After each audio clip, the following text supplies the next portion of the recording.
Bienvenue sur le podcast Un lectorat minoré. Je suis Stella Marie, créatrice de contenu littéraire. À travers ce podcast, je souhaite mettre en avant des acteurs et actrices du monde littéraire dont les profils ne sont pas conformes aux normes sociétales. Aujourd'hui, j'accueille Joanne, bookstagrammeuse anglophone. Bonjour Joanne. Bonjour. Ouais, bonsoir pour moi. Bonjour. Je m'appelle Joanne. Je suis sur Instagram sur le nom de Reading in Tongues. J'ai 24 ans et je suis haïtienne, mais couramment j'évolue aux États-Unis, à New York précisément. So. D'accord. Et du coup, est-ce que tu peux un peu préciser dans quel contexte tu as grandi? OK. Ouais, j'ai grandi en Haïti pendant pratiquement toute mon enfance et ma jeunesse, si on peut dire ça comme ça. Je suis venue aux États-Unis à l'âge de 19 ans pour mes études post-secondaires. Donc oui, Haïti, c'est un pays assez spécial. Donc, par rapport à la lecture précisément, chez moi, mes parents, la lecture, c'est une activité qu'ils ont toujours encouragée. Donc, depuis toute petite, j'étais une grande lectrice, on peut dire. Aussi, que ce soit eux-mêmes qui lisaient au début avec moi, bien sûr. Mais du moment qu'on a commencé l'école, que j'ai commencé l'école, et commencé à apprendre à lire, je crois comme si ça s'est encore intensifié. Pratiquement presque chaque 2 semaines, on m'emmenait à la bibliothèque, choisir des livres, etc. Donc c'était vraiment un jeu pour moi, pouvoir aller à la bibliothèque, lire les livres et être excitée d'y retourner pratiquement. Donc c'était vraiment une activité encouragée chez moi. Ouais, t'as toujours aimé ça depuis petite, quoi. Je peux dire qu'il y a eu un moment que, bien sûr, ça a beaucoup ralenti. Surtout, peut-être pendant mon adolescence, je ne lisais plus autant, mais je lisais quand même. Mais ça a toujours été présent. Toujours. Ok. Et du coup, donc tu m'as dit que tu étais venue aux États-Unis à 19 ans pour tes études. Quelles études t'as faites? Donc, pratiquement, j'ai eu mon bachelor's en psychologie de la santé. J'ai eu un minor, je ne sais pas si on dit un mineur, mais une sorte de concentration aussi sur les études panafricanistes / puertoricaines / latines. Ok. Ah oui. Donc là, j'aime pas l'école, mais je trouve toujours des moyens d'y retourner. Donc là aussi, je me prépare pratiquement à entrer dans un programme de doctorat en physiothérapie. Donc. D'accord. Ok. Ah oui, bon courage. Et du coup, ça serait dans le but d'avoir un cabinet Je pense, oui. Mais pour le moment, je ne sais pas vraiment si j'aimerais avoir mon propre cabinet ou travailler dans un cabinet un peu plus grand avec plusieurs autres physiothérapeutes ou même à l'hôpital. On verra. D'accord. La compétition m'amènera. Mais pour le moment, pourquoi pas, on ne sait jamais. Je ne suis pas encore sûre. Ok. Bah, bon courage en tout cas. Merci. Et du coup, est-ce que tu as d'autres passions à part la littérature? Un peu la musique, je dirais. En grandissant aussi, j'ai joué au violoncelle et à la guitare classique par contre. Donc, j'avais arrêté un petit moment, surtout que je venais de transitionner. Mais pendant la pandémie, j'ai repris avec la guitare. Donc, mais je suis passée de la guitare classique à la guitare électrique. So, different vibe. Un peu différent, mais c'est assez cool. Ensuite, autre passion. Je sais pas si courir est une passion, mais comme si, aussi pendant la pandémie, je pensais comme si activité physique, particulièrement la course, c'est devenu une sorte de passion parce que j'essaie toujours de pratiquement aller plus loin et c'est plus une corvée. Like, j'enjoy ça. So, Ok. je fais Ah, ça. Like, c'est pas forcément facile. C'est pour ça qu'on met souvent ça dans une sorte like, de catégorie passion. Mais j'ai vu ça l'autre jour et vraiment, ça a vraiment changé. Avant, je trouvais ça nul and I hmm. hated it. Je Ouais, détestais pareil. tellement ça. Mais ça a changé aussi. Et puis ensuite, nouvelle ville, vraiment like, voyager et comme si découvrir de nouveaux endroits. Et tout ça, Hmm. super cool.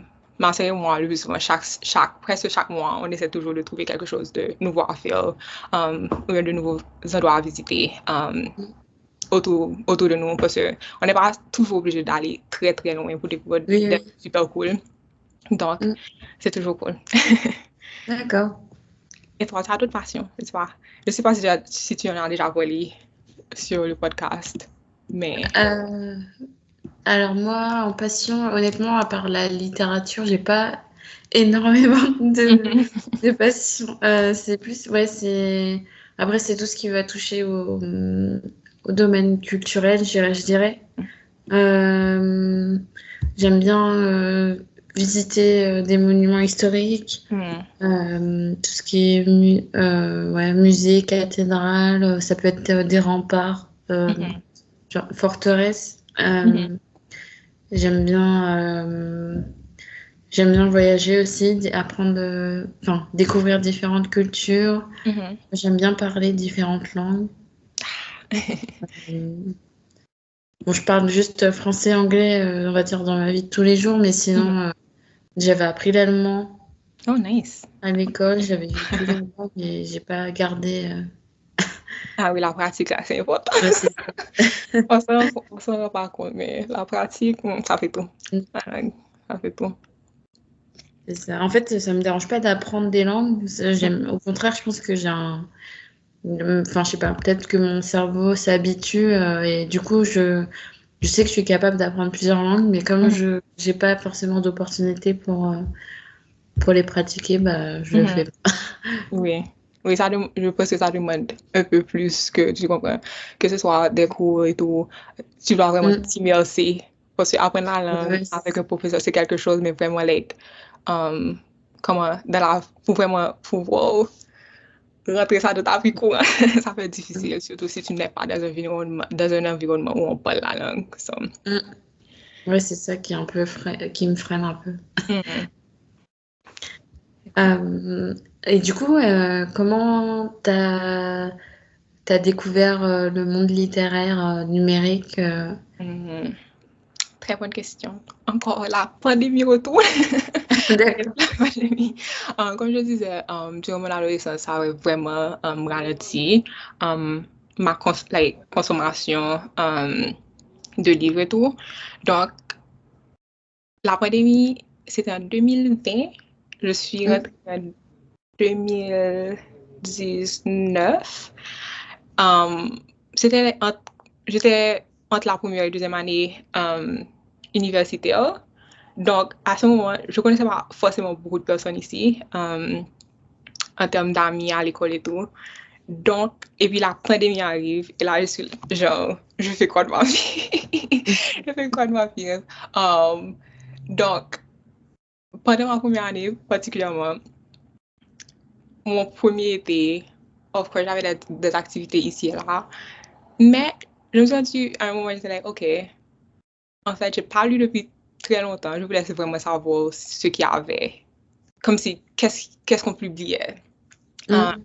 donc, je me suis rendue, je suis like YouTube, like, première fois que je suis allée sur YouTube, parce que je sais que comme si, il y a tout sur YouTube, donc, je voulais pas lire sur Google, je suis allée sur YouTube et j'ai juste mis hmm, des livres à lire en 2019, like mes meilleures lectures de 2019. Et j'ai découvert qu'il y avait tout un monde, en fait. Je m'étais jamais rendu compte que il y avait une communauté aussi grande sur YouTube, que le monde de la littérature était aussi présent numériquement. Donc, vraiment, j'ai enfilé les vidéos en, en français et en anglais. Mais je peux me dire que j'ai vraiment, j'étais plus sur l'anglais juste parce que j'étais aux États-Unis et les livres en anglais sont plus accessibles, en fait. Ils sont moins coûteux par rapport aux livres Oui, français. À chaque fois que je les vois, je dis, oh mon Dieu, ça a l'air trop cool. Mais quand je vais regarder les prix, c'est déjà 30 dollars américains pour un livre d'à peine 100 pages. Et puis en plus de ça, des fois, il y a du shipping et je suis like, nah. Mais avec le temps, j'ai découvert qu'il y a pas beaucoup, quelques bibliothèques ou librairies qui ont des livres en français, mais c'est toujours un peu plus coûteux. Même les livres haïtiens, j'avais vraiment envie de continuer à lire beaucoup plus de livres d'auteurs haïtiens, mais même là, c'était aussi un peu plus compliqué. Donc, mais c'est vraiment le coup. Mais vraiment, j'ai commencé par YouTube, j'ai découvert BookTube, j'étais obsédée. Ensuite, transition Instagram. Et j'ai découvert toutes les personnes que je suivais pratiquement sur YouTube, sur Instagram. Et ça continue comme ça. Ça s'est enchaîné. Après, ça, c'était Twitter. Donc, c'était vraiment ça ma première exposition. D'accord. Donc, tu as d'abord été, on va dire, consommatrice, et après, ça t'a donné envie toi-même de te lancer. Oui. Et même là, au début, comme je te dis, je suis vraiment anxieuse. Donc, au début, quand j'ai commencé mon compte, premièrement, trouver le nom, c'était tout objectif. J'étais like, je dois trouver le nom parfait. mais après aussi, après avoir trouvé mon nom, j'étais en privé. C'était vraiment seulement pour mes amis et moi, la famille et moi. J'avais à peine like 20 abonnés qui étaient toutes mes amies, tous des gens que je connaissais déjà. Et comme si c'était vraiment une petite communauté où je disais tout ce que je voulais, je postais tout ce que je voulais, mais c'était vraiment petit. Jusqu'à ce que mes amis étaient like, oh, ouvre la page, tu comprends, like, mets-toi dehors, secoue ton corps, et les rappeurs just de vraiment d'ouvrir ça à un plus grand public. Donc, c'est ce que j'ai fait. Merci à mes amis de m'avoir encouragé. Mais oui, c'était plus ça. D'accord. Ouais, donc là, ça t'a permis, en fait, en rendant ton compte public, tu as pu attirer, on va dire, de nouvelles personnes. Oui, beaucoup plus de personnes. Ce qui était en même temps à chaque fois le nombre devenait plus grand. J'étais genre, oh mon Dieu, j'ai plus envie de poster. Je sais que trop de personnes me regardaient. Il y avait trop d'attention parce que je sais aussi que comme si, bon, c'est un peu le but, mais quand tu lis un livre, ce que tu retiens de l'histoire est un peu, comment dire, un peu probatoire dans un sens parce que je peux lire un livre, je peux retenir un message peut-être totalement différent du message que tu as pu retenir de l'histoire. Donc, je pense que c'est comme si nos expériences, nos valeurs, nos morales, des fois, comme si ça rentre vraiment dans la critique qu'on a de certains livres. Et donc, des fois, au début, j'avais vraiment peur. J'étais, oh mon Dieu, peut-être que je n'ai pas assez réfléchi assez profondément, ou bien comme si ça me passait totalement au-dessus de la tête pour certains livres qui étaient un peu plus, comment dire, plus Sérieux. Sérieux, exactement, que d'autres. Donc, j'avais un peu peur sur, bon, une peur que j'avais pas vraiment raison d'avoir, comme si je me suis mis cette peur en tête. Mais avec le temps, le plus que je postais et je recevais plus d'avis, ça m'a beaucoup aidé et je sais que je suis un peu plus confiante dans,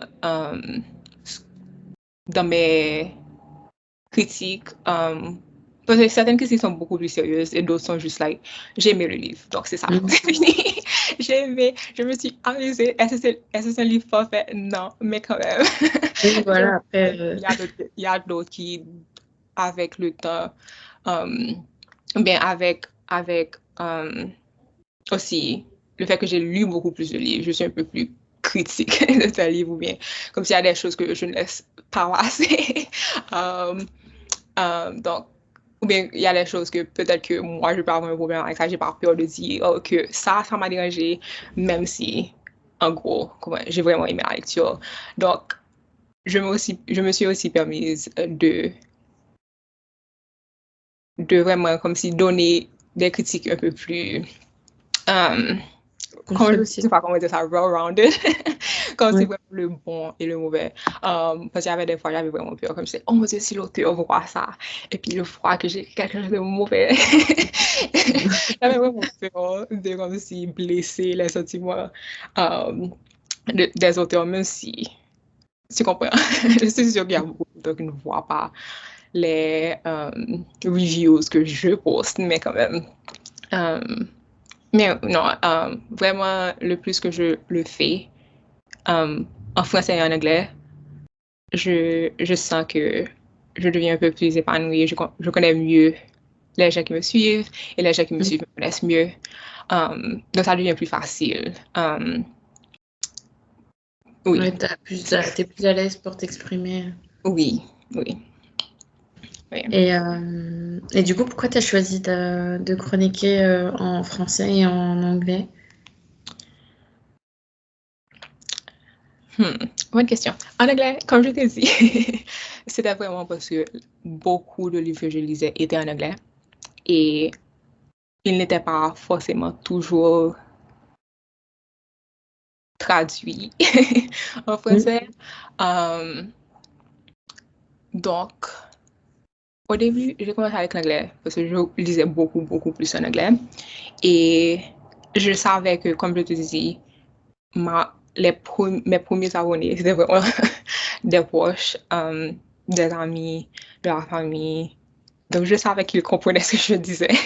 Parce que dans ma vie courante, vraiment, moi, je parle en vrai le créole haïtien, le français et l'anglais au jour le jour. Donc, je sais vraiment ce que, au début, comme je dis, au début, je savais, ceux qui me suivaient comprenaient ce que je disais. Mais c'est aussi de là que vient mon nom, Reading in Tongues. Tongues plus en sens de langue, mais pas seulement la langue qui est dans ta bouche, mais vraiment en langue parlée. Parce qu'à un moment aussi, j'ai décidé que c'est vrai que les livres français sont plus coûteux, mais j'allais faire l'effort d'en lire plus.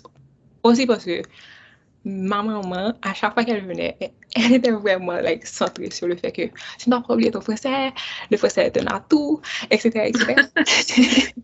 Donc, et en vrai, c'est vrai, le français est beaucoup plus facile à oublier que le créole haïtien. Parce que certes, en Haïti, on parle le français et le créole haïtien. Et le créole, c'est vraiment... Donc, les deux, techniquement, pour moi, étaient ma langue maternelle. Et j'ai même commencé à parler le français avant le créole haïtien. Mais je comprenais toujours le créole haïtien. Mais quand tu grandis en Haïti, le créole haïtien est le plus parlé partout. Quand tu sors du cocon familial, quand tu sors du cocon scolaire, le créole haïtien, c'est vraiment la langue du pays. Donc, le créole haïtien, vraiment, c'est pas quelque chose que tu oublies. Et aussi, il y a des règles, of course, comme toutes les langues, mais c'est pas aussi rigide et aussi demandant que le français. Donc, je voulais aussi me pousser. J'ai commencé les chroniques en français aussi, juste pour me pousser à ne pas oublier cette langue que j'ai fait pratiquement toute une grande partie de ma vie à parler. Donc, je trouvais que ça allait être un peu triste que j'oubliais vraiment la base juste parce que je ne le pratique pas autant à l'écrit. Et en vrai, le français est cool. Le français est cool. Donc, oui, c'est juste pour ça. Sur les deux langues que je trouvais qu'elle allait comment atteindre un plus grand nombre de personnes, une communauté anglophone, parce que c'est la plus grande communauté, je pense. Et français, juste parce que je sais que même s'il y a des Haïtiens qui me suivent, ils comprendront. Même si parler peut-être un peu plus difficile pour certains, mais lire le français sera toujours facile, ou bien ce sera toujours... Ça ne me restreint pas. Ça ne me restreint pas. Donc, par exemple, si je faisais un anglais en haïtien, peut-être que tu ne serais pas là, quand tu ne serais pas en train de se parler là maintenant aussi. Donc, Oui, c'est ça, oui. donc je trouve vraiment là, je trouve que ma communauté est beaucoup plus élargie parce que je peux, j'ai la possibilité de faire ça en plusieurs langues, en ces 2 langues. Donc, c'est ça. Oui, tu as une plus grande portée.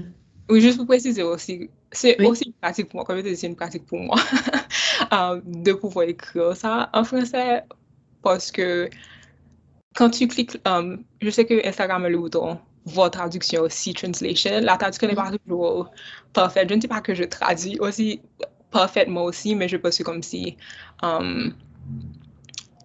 il traduit comme pratiquement une intelligence artificielle, quoi. Donc, il y a des choses que au parler ou que moi, je n'aurais jamais écrit, que je trouve que c'est mieux que si...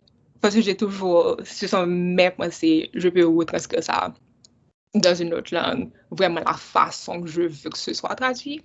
Donc, yeah. Donc, c'est ça. D'accord. Et tu gardes un peu un contrôle Oui. de tes propos en écrivant toi-même. Enfin, oui. Oui. Ok. Yeah. Et du coup, est-ce que tu as pu... ça fait combien de temps que tu as ton compte? Ah oui, tu m'as dit 2020, donc... Oui, je peux le regarder. Je crois que mon premier post, c'était un... Bah, c'est aussi avant même de poster quoi que ce soit, je parlais plus en story. C'est en 2021. Donc, j'ai créé mon compte en 2020. Je postais plus en story. Ah, Et j'ai ok. posté en 2021. Et j'ai ouvert mon compte, je crois, 1 an plus tard. So, la route a été longue. La route a été vraiment longue. Donc, c'est ça. Ok. Et du coup, est-ce que tu as pu participer à des rencontres littéraires ou des événements depuis que tu as créé ton compte? J'ai participé à une rencontre avec l'auteur, je crois que c'était l'année dernière, pour la première fois. C'était pour Janet McCarty, comment ça, son livre s'appelle, c'est une autobiographie qui s'appelle I'm Glad My Mom Died. Ah oui, j'en ai entendu parler. Oui, il était super. Ma cousine et moi, on avait été à la discussion qu'elle avait. C'était à New York, donc c'était facile d'y aller pratiquement. C'était fun. J'ai vraiment envie de renouveler l'expérience. Malheureusement, beaucoup d'autres auteurs que j'ai envie de voir ou bien que j'ai envie d'assister à une vente signature, ça tombe toujours, ça tombe toujours mal. J'ai toujours quelque chose. Il y a toujours un autre événement qui clash avec, ce qui est nul. Mais j'espère que cette année, je pourrai faire plus de rencontres. Et aussi, je suppose qu'aujourd'hui, ça compte comme événement littéraire, non? Un podcast. Il y a ça aussi. Mais non. Franchement, c'est vraiment dans ma liste de goals pour cette année. Parce que j'ai vraiment apprécié l'expérience de la dernière fois. Mais c'est vraiment sur ma liste de choses que j'ai vraiment envie de faire un peu plus cette année. Donc, on verra comment ça se passe. Je te le souhaite.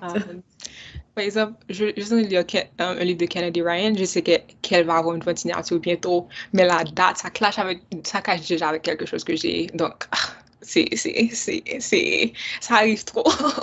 Donc, je sens que la fin d'année sera en ma faveur. Les années, en tout cas. Donc, et toi, est-ce que tu vis en région parisienne? Non, moi je vis dans le sud de la France. OK. Et là, est-ce qu'il y a beaucoup d'événements littéraires, que ce soit en librairie et tout? Non, pas trop. Non. Là où je vis, non, j'avais essayé de chercher des clubs de lecture, des book clubs là où je vis, mais j'ai rien trouvé. Mhm. Après, enfin, avant, ça fait pas très longtemps que je suis dans le sud, ça fait un peu moins d'un an. Mais avant, j'étais sur Paris et j'avais eu l'occasion de faire quelques salons Ça va été là. littéraires. Mhm. Parce que la plupart des rencontres se passent à Paris, hein, faut pas Mhm. se concentrer Oui. là-bas. Donc, c'est vrai que dès que tu t'éloignes un peu de la capitale, tu as de moins en moins de choses. Mhm. Ouais, je comprends. Totalement, parce que même, juste pour ajouter, il y a une seule vraie librairie française que je connais, et ça s'appelle Aliasine, mais c'est à Manhattan. Hmm. Et ils sont toujours des événements, mais vraiment, le trajet là, Ouais, ça doit être pour y bien. aller, c'est, c'est pas toujours amusant, mais aussi les dates là, aussi si tu as d'autres choses comme le travail ou les cours, Hmm. etc. Et ça arrive, les événements les plus intéressants, c'est toujours la semaine. Les Ah jours de bon? semaine, Ils s'arrangent même pas pour que ce ça soit arrange le pas. soir. Hmm. Exactement. Donc, mais je comprends totalement. Tout près de moi, like, vraiment, autour de moi, il n'y a pas grand-chose. Il n'y a vraiment pas grand-chose. Donc, Hmm. Peut-être ça évoluera. j'espère, j'espère. Euh, Du coup, c'est quoi ton rythme, pas ton rythme de lecture, mais comment tu consommes le livre? Est-ce que tu es quelqu'un qui achète, qui emprunte? Euh, OK. Honnêtement, moi, je fais tout. Je fais D'accord. tout. J'achète, j'importe, je fais tout. Euh, une chose, vraiment, comme je dis, au début, je venais d'arriver ici, tout coûtait cher, j'avais pas encore de job, j'avais pas encore de boulot et tout. Donc, j'ai une bibliothèque tout près, donc j'ai été faire ma carte. Euh, et franchement, meilleure chose au monde. Euh, et ensuite, j'ai découvert que il y a une application qui s'appelle Libby, que tu peux mettre un grand nombre de cartes, um, de librairies, bibliothèques, etc. Et tu as vraiment accès à encore plus de livres. Donc, Libby a vraiment changé le game pour moi, parce que Libby, tu trouves des, en fait, les versions numériques de certains livres et aussi des audiobooks. Um, ma librairie principale, Hmm. je crois que tu peux faire 30 en point en même temps. Donc, tu peux Ah avoir oui, quand même. 30 en point en même temps sur Libby, mais en vrai, quand tu dois aller prendre des copies physiques, tu en as seulement droit à 5. D'accord. Je n'ai jamais épuisé mes 30. Là, c'est ce que comme si je n'ai jamais eu 30 livres en même temps que je lisais. Mais je sens que j'ai la possibilité. Chef's kiss, j'adore. Il y en a une autre qui te donne droit seulement à 3. 3 en point. Mais vraiment, j'ai les deux et ça me suffit. Ça me suffit. Donc, moi, j'emprunte beaucoup et j'achète beaucoup aussi, je peux dire, mais quand je dis beaucoup, c'est avec nuance parce que ce que j'ai appris à faire, c'est vraiment emprunter mes livres à la librairie, Hmm. les lire. Si je les aime, si ce sont des like 5 étoiles ou bien des livres que j'ai vraiment, vraiment aimé, même si c'était pas un coup de cœur absolu, que j'ai envie de vraiment partager, que ce soit avec les enfants qui sont autour de moi, que ce soit mes petits cousins ou bien mes neveux ou que ce soit des adultes qui sont autour de moi. Si c'est un livre, n'importe quel, si c'est du jeune adulte ou adulte, etc., etc., si c'est vraiment un livre que j'ai envie de revisiter et que j'ai envie de prêter aux autres, etc., je l'achète. Donc, ça, c'est un peu le système que j'ai. Si je lis un livre, je l'ai beaucoup aimé. Si dans 2 mois, 3 mois, j'y pense toujours, je l'achète. Si c'est vraiment un livre que j'ai envie, qui me donne envie même si c'est pas un livre parfait, qui me donne envie de discuter et que j'ai vraiment envie d'avoir dans ma librairie, je l'achète. Donc, vraiment, le truc de surconsommation, qui est une conversation qui retourne beaucoup dans l'univers du livre, spécialement avec TikTok et tout, ça m'a pas vraiment touchée. Juste parce que j'ai un espace restreint, donc j'ai vraiment envie que les livres qui sont dans mon espace soient des livres que j'ai beaucoup aimés. Ouais, significatif. Ok. Exact. Ah oui. Ok. Et donc, du coup, de ce que tu me dis, tu lis... Enfin, t'empruntes d'abord pour lire le livre et ensuite t'achètes. Donc, quand Ensuite, t'achètes le livre, tu l'as déjà lu avant. Donc, c'est pour ça aussi, c'est un peu comique parce que beaucoup de livres que j'ai en physique, peut-être que je ne suis pas la première personne à l'avoir lu. Ça fait, si je prête ça à ma soeur, par exemple, elle a pratiquement lu la copie que j'ai avant moi, physiquement, voilà. Physiquement, voilà. Donc, j'ai beaucoup de livres physiquement, voilà, que c'est pas que j'annote pas forcément, etc. Donc, ils sont vraiment à l'état neuf. Et si je te prête ce livre, tu seras peut-être la première personne à avoir lu le livre physiquement. So, je suis comme une petite librairie, au moins, une petite bibliothèque. En vrai, so, yeah. Je sais pas, ça c'est un système qui marche le mieux pour moi. Parce que je peux dire que je lis beaucoup. Au moins 50 livres, plus ou moins, durant toute l'année. Donc, si j'avais acheté tous ces livres-là, tu vas être ruiné. Ce serait dur. Donc, aussi, la bibliothèque et mes librairies que j'ai pu trouver, ils ont des livres en français, ce qui est bien pour moi. Encore, comme je te dis, ils sont plus coûteux, mais j'ai la possibilité de les acheter. Donc, ceux-là, ils sont un peu difficiles à trouver en numérique, donc je suis obligée de les avoir en physique. Je suis sûre que peut-être en France, ils sont disponibles en numérique, mais pas ici, non. Malheureusement, j'essaie d'éviter d'acheter sur Amazon, mais ça arrive. Don't hate me. Il y a beaucoup de livres que j'ai la possibilité de trouver, que ce soit sur Kindle, parce que j'ai aussi une liseuse et je lis beaucoup sur ma liseuse. Vraiment beaucoup sur ma liseuse. Donc, cela, il y a beaucoup de livres que j'ai la possibilité d'avoir un prix beaucoup plus réduit. Beaucoup plus réduit en e-book, pratiquement. Donc, que ce soit des auteurs haïtiens ou français, ça me donne un peu plus de place pour les avoir à un prix qui, des fois 3 fois moins. Et c'est ça. C'est ça.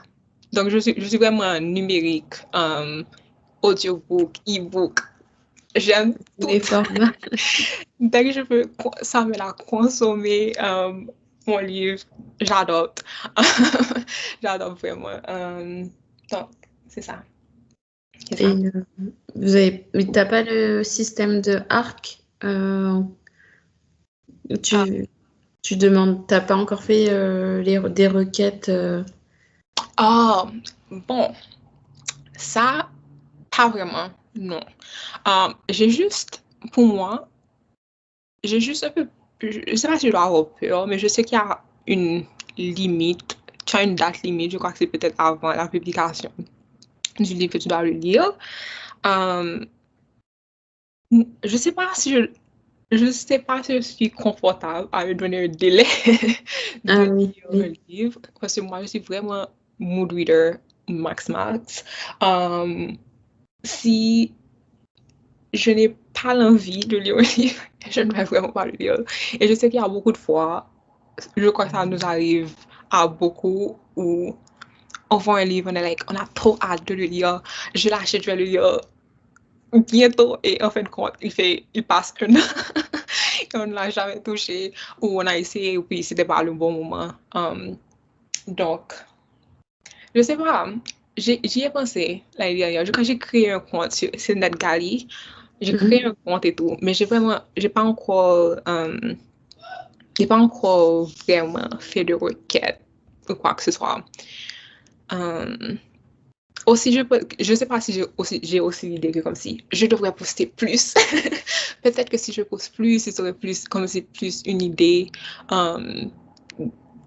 de mes goûts, etc. Parce que juste là, j'ai pas envie de prendre trop de rejet. J'ai pas envie de prendre trop de rejet en fait. Rejection, sorry. Mais j'ai pas envie de prendre trop de rejet. Donc là, j'ai seulement créé le compte, mais je sais même pas si je me rappelle du mot de passe en fait quoi. So, je sais pas. Oui, tu verras bien. Ça te Donc, revient. hmm. Mais Mais du coup, c'est quoi tes... pardon, tu voulais dire ajouter quelque chose? vas-y. Non, je voulais passer à une autre question. Tu voulais ajouter quelque chose par rapport à NetGalley? Oh. Oh oui, j'allais te demander, est-ce que c'est vraiment un grand facteur, like le niveau, peut-être la fréquence à laquelle tu postes et quel genre de livre tu postes, ou bien c'est vraiment genre, tu fais une requête, est-ce qu'il vérifie vraiment? Je crois que c'est ça la vraie question. Ah oui, Est-ce qu'il faut vraiment? je sais pas. Moi, j'avais... Il y a certains... Enfin, moi, je suis sur NetGalley, mais je suis très... Je suis pas vraiment très régulière parce Ah, qu'il y a ok. certains formats numériques qui me conviennent pas trop parce que c'est écrit tout petit. Ok. Ok. Et alors, il y a... alors, moi, j'ai accès à la catégorie à lire maintenant. Il y a des livres qui sont déjà en libre service, entre guillemets. Mhm. Du coup, là, tu n'as pas besoin de faire des requêtes. Ok. Et après, pour la partie requête, je crois que ça dépend. Moi, j'ai eu un peu des refus et j'ai eu des oui tout de suite. Donc, ça dépend des éditeurs.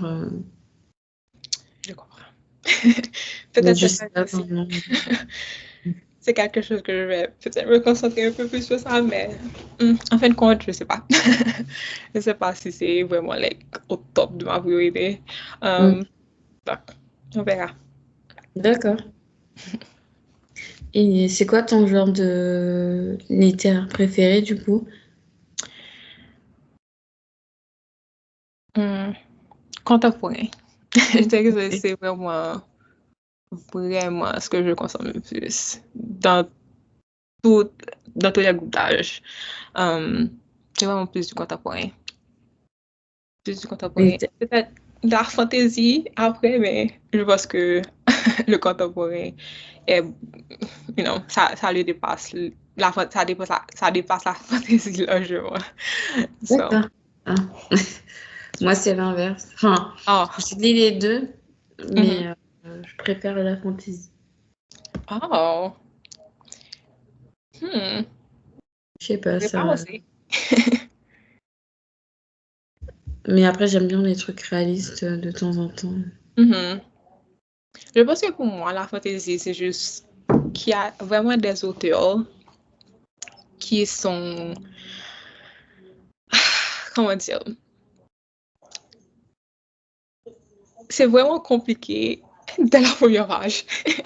Et ça peut vraiment être un peu too much. C'est juste que ça peut être vraiment intimidant. Surtout que la plupart des livres de fantasy sont vraiment des pavés. Ils sont, ils Oui. sont énormes. Donc je pense que beaucoup de fois, ça peut vraiment être intimidant.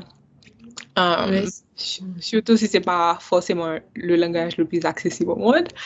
mm. Um, donc, des fois, c'est pour ça que en vrai, la fantaisie, je lis plus jeune adulte qu'un Oui. adulte. Ok, oui. Parce que c'est beaucoup plus accessible en vrai.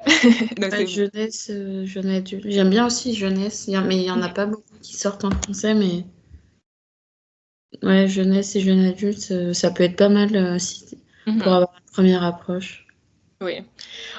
Bon, première fois, je peux même pas dire une première fois, je pense que je lis depuis. J'étais jeune, mais je suis vraiment toujours restée dans cette catégorie-là au lieu d'adulte, parce que adulte, ça me fait trop peur. D'accord. Brandon Sanderson et tout là, I'm like, les livres vraiment énormes. Il y a beaucoup sur ma liste de ma part que j'ai vraiment envie de lire parce qu'ils ont l'air vraiment intéressants. Mais ça me timide de ouf. De ouf. D'accord. Mais est-ce que tu aurais une lecture du coup contemporaine à recommander? Il y en a beaucoup. Je dirais il y en a beaucoup.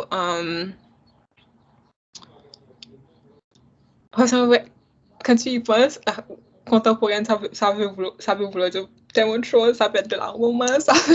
Ah oui, tu peux. Après, tu peux en recommander 2 ou 3, peut-être en romance ou en juste tranche de vie, je sais pas. Ok. Ok. J'ai parlé de Kennedy Ryan un peu plus tôt. Donc, Before I Let Go, en romance, Kennedy Ryan, c'était trop bien. J'ai beaucoup aimé. Je peux dire Open Water, Caleb Azura Nelson. Je pense pas que c'est pas vraiment de la romance, mais je dirais plus quand je vis, que j'ai vraiment adoré. Il est trop bien. Ça, c'est vraiment un livre que, à chaque fois que j'y pense, je suis genre, si je devais être écrivaine, auteur et tout, c'est vraiment ce genre de sensation que j'ai envie de donner aux gens qui me lisent. Quel autre livre? En jeunesse, je dirais peut-être, c'est un livre que j'ai lu récemment. Je dirais Excuse Me While I Ugly Cry. J'ai vraiment aimé ce livre. Par contre, je ne sais pas s'il a déjà été traduit en français. Je crois pas. Je vois la couve, mais je crois pas. Et un autre livre aussi qui m'a beaucoup marqué, qui était un de mes top de l'année dernière, c'était Heaven de Mieko Kawakami. C'est un livre qui... c'est très joli aussi, mais ça parle vraiment de sujets vraiment difficiles. Et de l'intimidation, de qu'est-ce que veut dire souffrir, la souffrance, c'est quoi la valeur de la souffrance et tout. C'était un livre vraiment, j'ai eu une réaction assez viscérale. Donc, j'ai trouvé ça trop bien. Il y en a tellement beaucoup, ils sont en train de clasher dans ma tête. Mais je pense que ça, c'est déjà pas mal. c'est pas mal, oui. Débrouillez-vous de les lire. Parce qu'ils sont bien. Et pour la fantaisie, je sais que ça, c'est un livre, franchement, c'est une des meilleures lectures de fantaisie ever. Ever, c'est... je crois que ça vient d'être traduit en français. Je crois que ça s'appelle Les 12 d'Aritza en français. Ah oui, ouais. Ray Bearer. J'espère qu'on fait honneur. C'est Jordan, il faut que la traduction, ça se perd un peu. Mais franchement, j'ai adoré ce livre et c'était vraiment mon retour à la fantaisie parce que pendant les années que je n'ai pas lu, je me suis pas rendu compte qu'il y avait autant de livres, particulièrement en fantaisie, qui avaient des personnages noirs vraiment central à l'histoire. Donc, franchement, ce livre m'a bluffé parmi tant d'autres. Donc, franchement, j'adore. J'aime vraiment le fait entre ma pause, juste cette période où je lisais beaucoup moins, je me suis pas rendu compte à quel point il y avait beaucoup de travail sur le point de la représentation.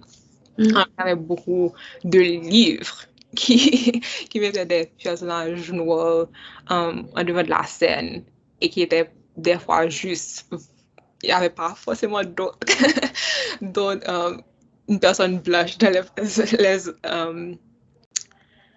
les parages. Pas dans un mauvais sens, mais des fois, quand tu grandis, j'ai lu tous les Harry Potter, j'ai lu les Hunger Games, j'ai lu tous ces trucs-là en grandissant. Mais des fois, tu te rends pas compte à quel point tu as besoin de quelque chose. Oui. Qu'au moment tu l'as vraiment. C'est juste que je l'ai eu et j'ai commencé à lire que ce soit Raybearer, Legendborn. Je crois aussi que Legendborn vient d'être traduit en français, mais je ne me rappelle pas du nom. Oui, il y a 2 ans, je crois. Oui. Donc, et beaucoup d'autres, en fait. Mais ça va au-delà de la fantaisie aussi. Mais le truc est tellement important et c'est vraiment quelque chose. Tu ne sais pas que ça te manque. Oui, c'est ça. Jusqu'à ce que tu l'as, tu es like, wow. C'est super. Donc, j'ai vraiment beaucoup d'espoir pour les jeunes vraiment qui grandissent maintenant, à cette époque, et qui ont vraiment la possibilité d'être représentés à chaque tranche d'âge, que ce soit enfant, que ce soit durant leur adolescence et plus loin encore. Donc, je trouve ça trop bien. Oui, j'espère qu'il y aura plus de parutions. Oui. Je sais que ici, aux États-Unis, c'est il y a beaucoup de choix. Alors, je ne sais pas, est-ce qu'en France, même si je sais quand même que les personnes racisées sont toujours, c'est une minorité comparée à la quantité de livres d'auteurs blancs qui sont publiés, mais est-ce qu'en France, est-ce que l'école est encore plus énorme ou c'est comment, au fait, pour des auteurs qui sont vraiment publiés en France et en français et tout? Pour moi, l'écart, il est vraiment. Enfin, ça n'a rien à voir avec ce qu'il y a aux États-Unis. On est vraiment enfin, pas en recul, mais on est vraiment. Il y a vraiment un écart entre le nombre de publications d'auteurs français blancs et d'auteurs français racisés. C'est assez flagrant. Et en plus, quand c'est des auteurs racisés qui écrivent avec des personnages non blancs, ça va souvent être des traductions. En fait, les maisons d'édition, elles vont plutôt s'appuyer sur des traductions pour proposer de la représentation plutôt que d'aller chercher ce qui existe déjà, quoi.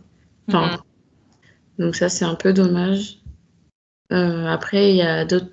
Ça commence à se démocratiser, mais petit à petit. Et puis, enfin, tu vas souvent avoir quelques autrices, on va dire, phares dans le paysage, mais ça reste assez compliqué quand même.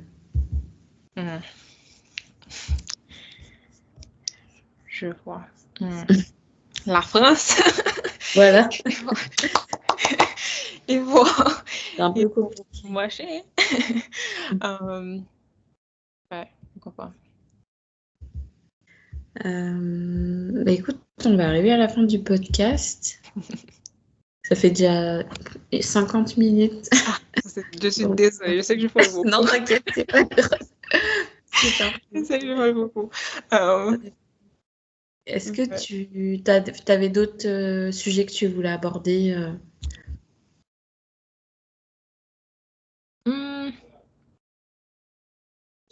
Je pense qu'on a parlé de beaucoup de choses. De beaucoup. Je pense que ça va. Je pense que ça va. Et ouais. Bah écoute, on va passer à la partie recommandations. Est-ce que tu as un ou une invitée que tu verrais sur le podcast? Oui, j'en ai beaucoup. J'en ai deux particulièrement. Juste deux Haïtiennes, les lectures de Laetitia sur Instagram et aussi Capucinette. Elles sont deux qui m'ont personnellement inspirée à ouvrir ma page et la communauté haïtienne aussi est assez petite. Sur les réseaux, elles parlent un peu beaucoup plus que moi d'autres Haïtiens, donc, et de la Caraïbe, en gros, beaucoup plus. Donc, je pense que si vous avez envie de lecture plus caribéenne et haïtienne surtout, because we represent, you know. Donc, ça, c'est deux personnes que je pense que tu pourrais inviter et je pense qu'elle pourrait apporter beaucoup à la conversation autour du livre.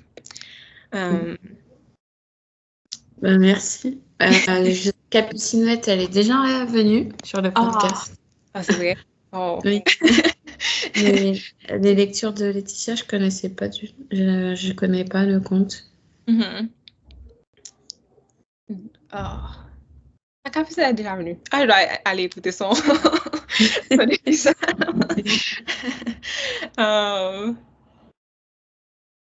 Je connaissais pas. Non, c'est pas grave, je la mentionnerai quand même sur le podcast.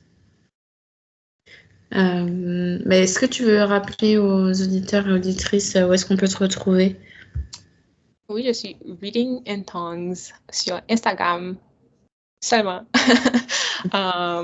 So, c'est READINGINTONGUES. Ça. Merci. Merci pour cette opportunité. Mais de rien. Ça m'aide vraiment à sortir de ma zone de confort. Et j'espère qu'on se reparlera et qu'il y aura beaucoup plus d'opportunités comme celle-ci dans le futur. Pas de souci. Écoute, merci d'avoir accepté ma demande de participation. Merci de m'avoir écouté. Encore. Écoutez, je vais remercier également les auditeurs et auditrices d'avoir écouté cet épisode d'un lectorat minoré. Et je vous dis à tous et à toutes à très bientôt.